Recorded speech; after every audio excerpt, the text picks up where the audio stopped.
Welcome back to Mark Holubut's vlog, everyone. Thanks for joining in on this absolutely magnificent day. It seems like every single time I'm filming a vlog, the weather is absolutely beautiful.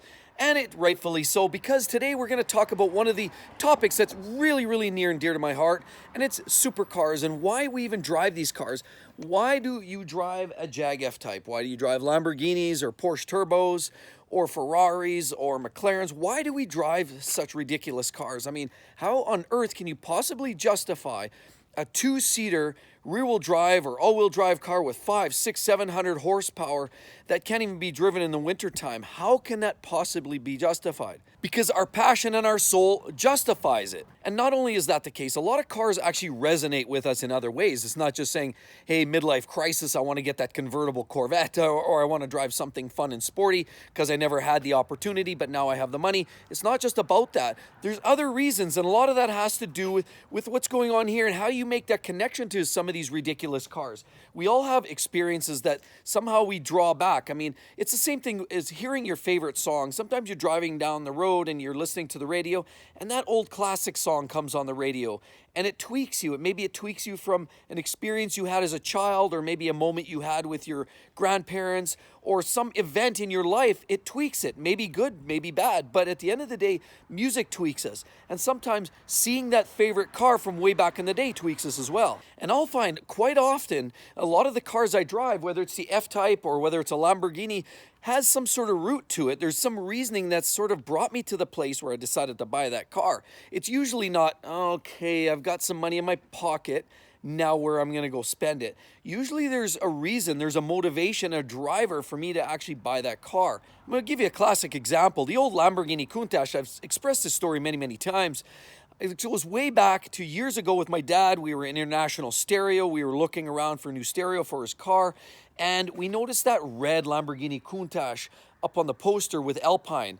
And that was the first time that I looked at that, and I said to my dad, one day I'm going to buy a car like that because it was so impressive.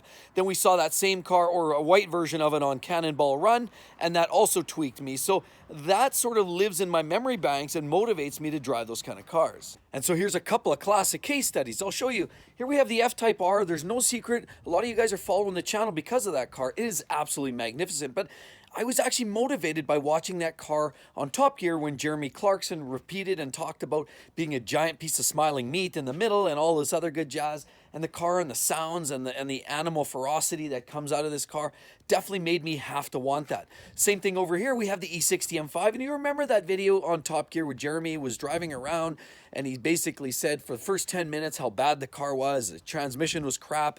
His turn signals didn't work properly. And the car was just utter garbage. But at the push of the M button, it became an absolute beast. Well, these all resonated with me. And I've had these cars now for a while, so it's not that I'm just living in the past. I'm not going to go buy a 1987 Lamborghini Countach today.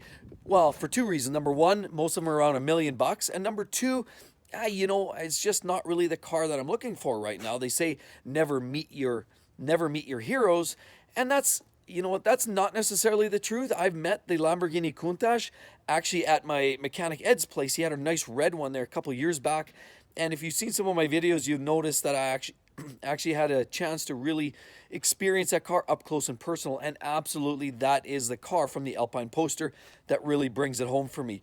But today we're going to go down and visit Ed and see what he's got in his shop today. He's got a great car that also resonates with me in a lot of ways. It's also got the fancy scissor doors that Lamborghini is known for. It also brings a lot of that passion and essence to that a Lamborghini typically does. But let's go take a look and see what Ed's got hiding in his shop.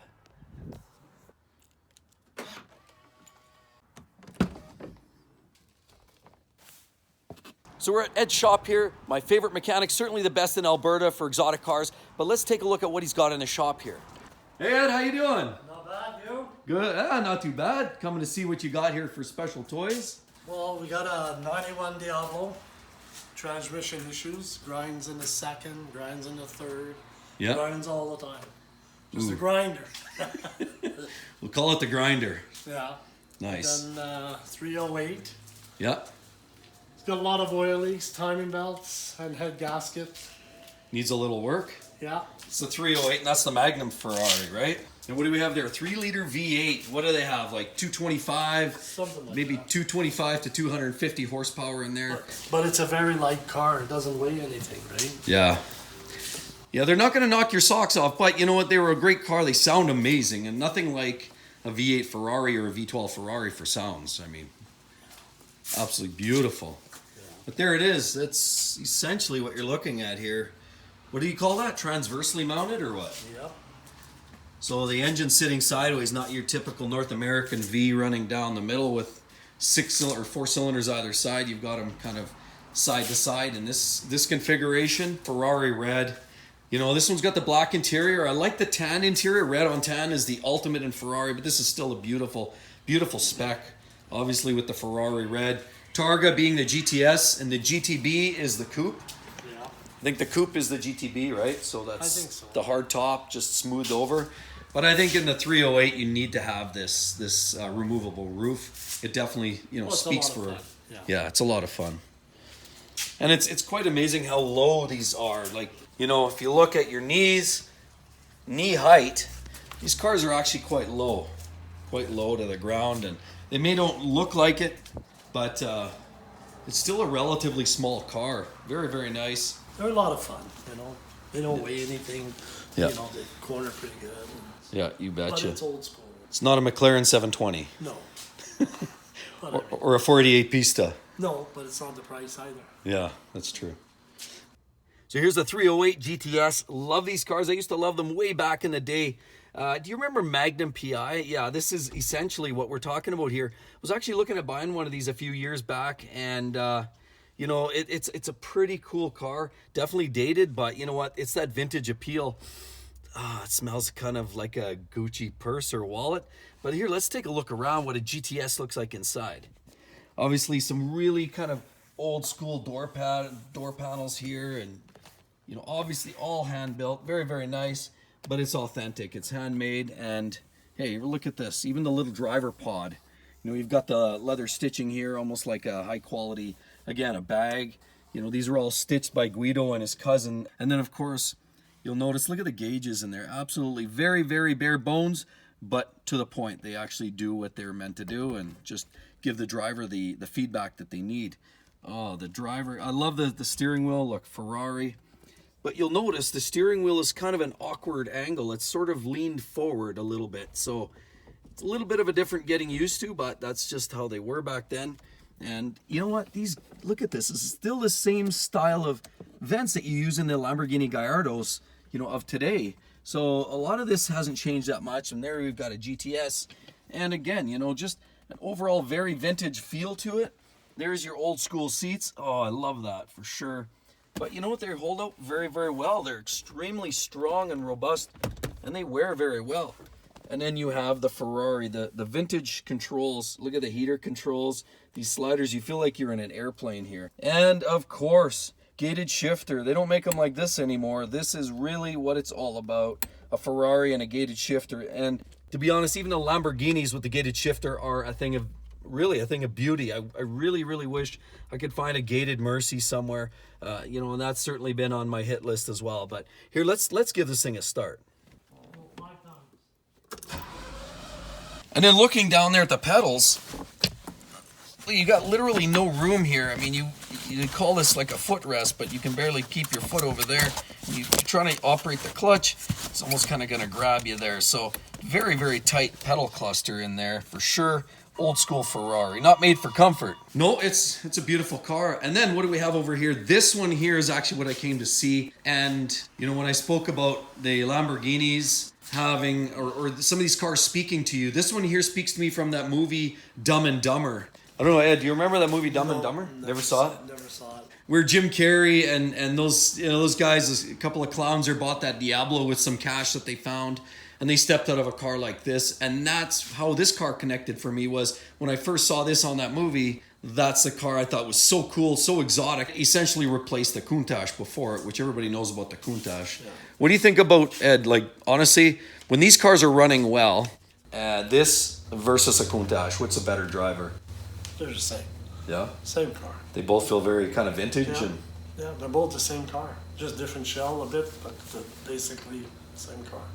That's definitely a thing of beauty. I mean, you've got some kind of old school rims right there, Lamborghini, and if, you know, you'll notice it's got Brembo calipers in there too, but look at the size of the wheels. These are 18-inch, and you know, if back in the day, that probably seemed like a tall wheel, but by today's standards, that's something you find on a base Honda Civic. But either way, it definitely looks the part, and it looks like it's a 2-piece, 3-piece rim possibly around there. Very, very nice wheels for sure. You know, these Diablos, lots of vents as typical Lamborghini, and I actually like this one better with the pop-up. These are the early vintage. This is a 91, Ed, right? Yes, that's a 91. So I believe these have the 5.7 liter V12. Right. Yeah, here, take a look. It's essentially a big piece of fiberglass. Yeah. There's fiberglass everywhere. You can see finished all under the hood there, fiber everywhere. And all of these parts here are very, very vintage. I mean, like you say, essentially hand built, right? Everything's... Yeah, well, that's why nothing lines up perfectly. On these cars, nothing lines up perfectly. Even in the engine, there's so many shims to adjust the angle of the engine because it has to be adjusted. Because everything was hand built, right? If you notice, nothing really lines up. Even the hood, right? You can see the gaps, they don't line up perfectly. You'd think this was a Corvette or something with the hood gaps. Yeah, it's just, you know, when these cars, the way they're built, it's not like today, you know, they make 1 million of these a day, you know, and it's all computerized, there's no humans. Yeah. This thing was hand built, right, back in the day. Absolutely. I mean, you've got a tighter gap here than you do up here. It's pretty wide space up here. Yeah. And not to pick this apart, but it just shows it's the hand-built nature. It's the hand-built nature, yeah. Of having one of these. Even when you lift it up, you look at the welding, you look at the frame. It's nothing like today's car, but that's the way it was. Oh, it's beautiful. I mean, you just look at the layout. That thing is absolutely gorgeous. You know, these mirrors, very similar to the Murcielago. I know some Murcielago has kind of a solid piece, and it's a little bit thinner, but very, very similar to the Murcielago mirrors. And I love how this sort of just droops down here to the mirror. It's definitely a nice look. Helps with visibility. Obviously engineered that way. I mean, how else would you get the mirror low? Keep everything low, but being able to see the mirror. Obviously the way they designed the window so you can actually see to the mirror. Love these rear windows. You got some crazy little vents hiding in there. Massive breathing vents back there. Oh, there's your little gas filler. More vents down here as well. Lots of ventilation for cooling. All the vents, everything, it's not looks. Everything is functional, and there's a reason for everything. Yeah. Fans kick in. Literally, if you have anything here, it'll suck it in. Sucks like my last boss. But yeah, and no, you know, there you go. It shows, obviously, a lot of people have seen, you know, the Lamborghini factories, how a lot of these cars are assembled. And, you know, everything here is basically put together by people. There's no robots involved in a car assembly of this nature.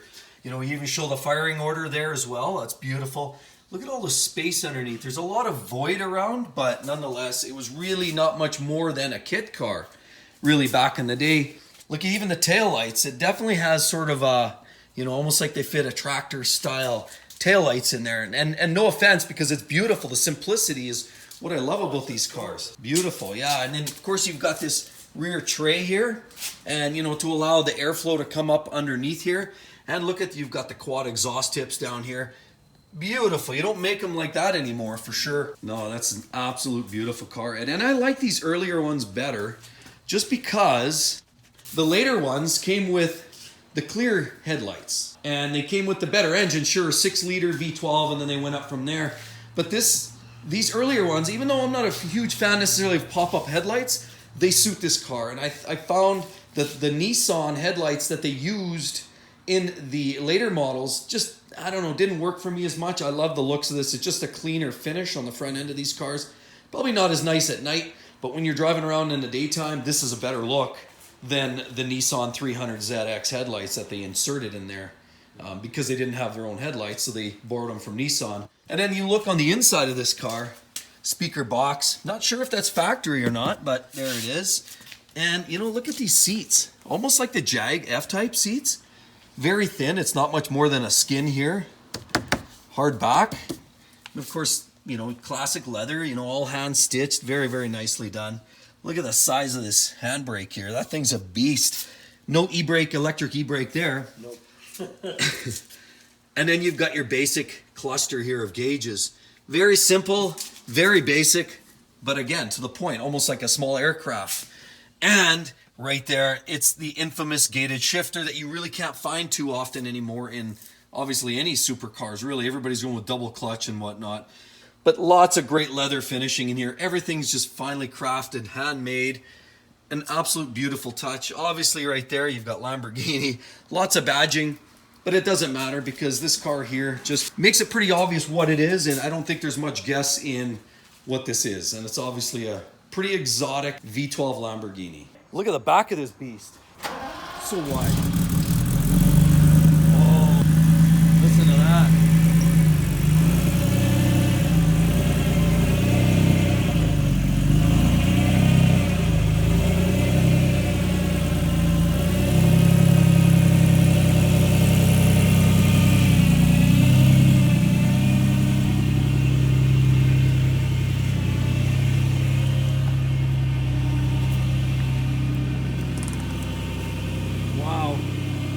Absolutely gorgeous car.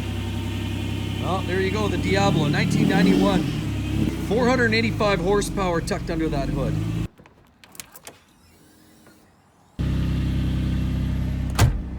All right, here we are. Like, that's crazy back there. Gotta like that, eh?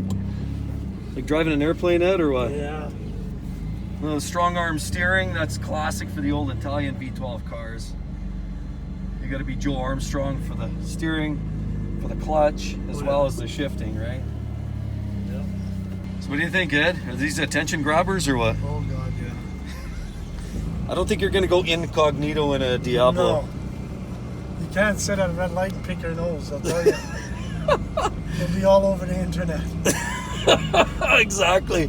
Yeah, people will be like, oh, you'll be on Facebook. Oh, look at this nose-picking Lamborghini driver. Oh, it's just bad. But yeah, either that or you go with a great set of tinted windows, right? Yeah, it'd have to be really tinted. I don't know, there's always some interesting sounds and noises that come out of these cars. Oh, But I remember years ago with my Fiat, I literally broke the clutch disc by abuse. And it was all grindy, but it was all related just to clutch, right? I mean, you're the mechanic, but that's what I found. When you're getting grindy in every gear, yeah, it's probably clutch, or it could be clutch related.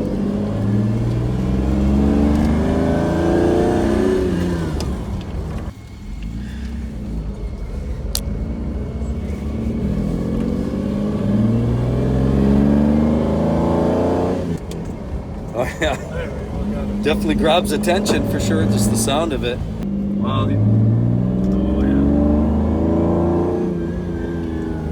And to think this thing only has the same power as a Gallardo, an early Gallardo is a 485 horsepower in here. But it's all about the sound and the presence these things have. It's really not about, being the fastest kid on the block. It's really more about the presence and the experience.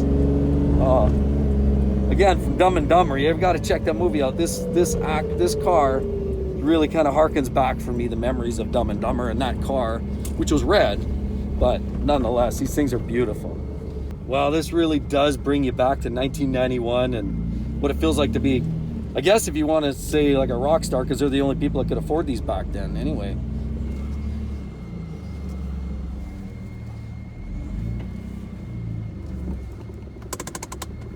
All right, let's climb on out of here. Okay, so it was great to visit with Edward from Elegant Motors here in Edmonton. If you're in fact looking for the best supercar repair shop in the Alberta area, definitely Ed's your guy. Definitely look him up. He's the one you're going to want to talk to. But anyway, at the end of the day, most of these cars typically spark something in you, whether it's the kid that activates that 7-year-old in you getting all giggly when you get around these cars, and that's what it does for me. And even the F Type does inspire a lot of that. Whereas specifically some of these Italian supercars really, really light that in me. But anyway, hope you enjoyed the video. Do you guys have anything like that? Maybe a 69 Camaro, whatever it is, there's probably something when you see it, it activates something in you. Almost like that song that you loved from as a child or reminds you of that little special memory of you and your dad or you and some other little element within your life in your past. What is that?